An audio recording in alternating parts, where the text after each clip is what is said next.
Hey everybody, and welcome to Leia's Lair. Here's our summary and review of Star Wars The Bad Batch, Season 1, Episode 3, Replacements. The episode opens up with the Bad Batch crashing on a moon and an Ordo Moondragon stealing their only ship's replacement capacitor.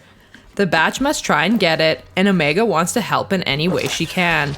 Omega and Hunter follow the dragon to get the part. When Hunter is incapacitated, Omega takes the situation into her own hands. She follows the dragon and eventually retrieves the part. She also takes many opportunities to tell the Bad Batch that Crosshair turning on them was not his fault. He couldn't help it then, and he can't help it now. The chips within the clones were designed for this. Even though the chips within the Bad Batch are not functioning, Tech is still working on a way to locate them. The episode also visits Kamino once more to visit Crosshair and the newly arrived Imperial Vice Admiral Rampart. Tarkin likes that he's created an elite squad of conscripted soldiers. While Lama Su and Nala Se keep pushing the need for Kaminoan clones, Rampart maintains that there are other ways of producing loyal soldiers.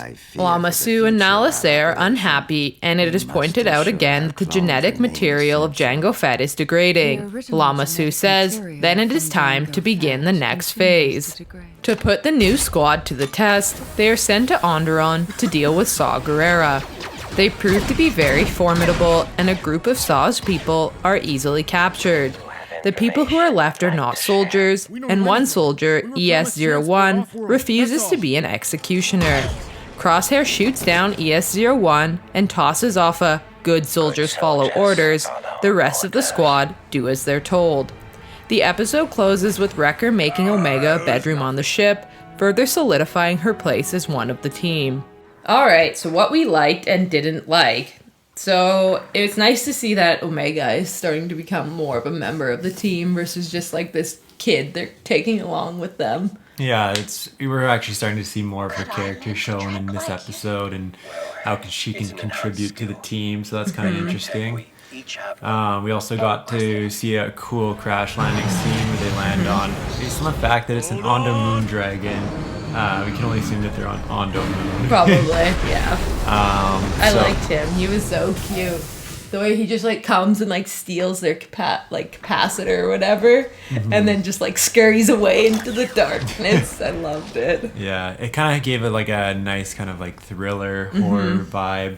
It just kind of reminded me of the scene where like the Minox are chewing on the wires in Empire Strikes Back. So that was kind of interesting. I really liked that, and they had the face masks on too. So definitely cool to see that. I feel like that's very much pulled from Empire Strikes Back. I always just like to see like some of the new creatures that they like put into the Star Wars universe. You know, like this guy's obviously new. I've never seen him before, so yeah, the way he eats power and just like the green just goes through him. Yeah. And he's like afraid of like light or whatever. Yeah. So I also thought it was pretty cool that they're replacing the clone troopers with new Imperial human troops now. So we're kind of seeing like that transition that is obviously going to happen. Yeah.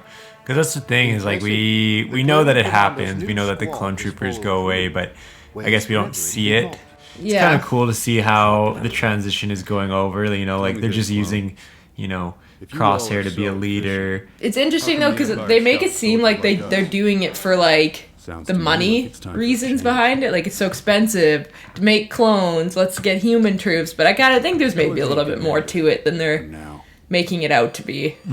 Well, I just think that they want to conscript because if they can, then that's all these planets that they can just conscript. They get all these soldiers right on the right then. Well, I think it's also just a way of control, right? Like if your planet has all these soldiers as part of like the Imperial Army, you're going to be more likely to want to follow with the Empire because all of your like children are now part of the army. You know what I mean? It's like a control thing. Yeah, definitely. It's like if they're part of the army, they're defending their own planet, this and that. So definitely. But it's also... It's interesting because these guys kind of look like the ones from Rogue One, hey, the Death Troopers. Yeah, you're getting that vibe. I mean, their armor is not black, but it's easy to see how they could become black. Yeah. So that's cool. Yeah, Crosshair just like, he's gone off the deep end. He is something else. I like just like good soldiers follow follow orders or whatever. So creepy, and he just like executes the one guy like no problem. Yeah, it's funny because it's basically like the first time they go through that whole scene on Andron. It's, you know, they have the Bad Batch, they have Hunter being like, no, we're not going to do this. Yeah. And this time around, you know, we get to see kind of what would happen if Crosshair was the leader. He wouldn't have cared. He would have just executed everyone. Doesn't matter, civilian, trooper. So that was the only thing that was kind of eerie about the episode, was just that savagery of just shooting the unarmed civilians. And they're just like screaming in the background, which is like very quintessential like Clone Wars, but it's just like, I don't know, I guess I just kind of forgot about that like violent part of it. Yeah.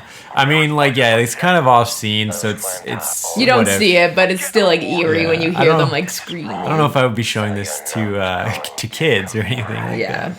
So it might be a little rated T for teen on that. But yeah, it just reinforces the fact that you don't like the Empire. So it does its job well in that sense. I also thought it was interesting that Rampart, like this new guy, thinks that the reason why the mission was successful was because of his new troops, but realistically it was because of Crosshair, right? Yeah. I feel like if he just would have sent Crosshair by himself, he would have just done the same thing. Yeah. He would have killed everyone. He would have done the job just fine by himself. They didn't need the other troopers. Like they show all the scenes of everyone getting shot. It's all him zooming in. And then it's like, then he only gets them to execute the others.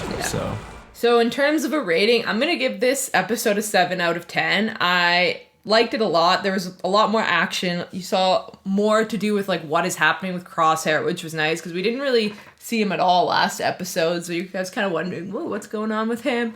I like to learn more about Omega and see her character develop. And I also just like seeing new creatures like the Unknown Moon Dragon. So yeah, I think I'm going to give it a 7 out of 10. Nice. For myself, I'm going to give it a 6.5 out of 10. Definitely thought it was really interesting and cool to see how the Empire's starting that transition from clone troopers to conscripted troopers. The crash landing on the moon was interesting, you know, in a kind of eerie thriller way. Like, you don't know what the creature is at first. And it just like gives a little nod to Empire Strikes Back, which, you know, I really appreciate. And yeah, same reasons. It's cool to see Omega starting to come into her own, and we're getting more of her personality. You can kind of see that she's picking up things. She's like, oh, can I learn to track like you? And, you know, you can tell that she's going to start picking things up from all these other troopers. She's probably just going to be like a best of all the troopers type she's just going to be able to take on everyone's traits and become her own. So it's really cool to kind of see that journey starting off as well. So yeah, 6.5 out of 10. And there you have it. Thanks for watching, everyone. What did you think of this episode of The Bad Batch? Let us know down below in the comment section. And remember to like, share, and subscribe to the channel for more great videos to come. We hope to see you all again in Leia's Lair.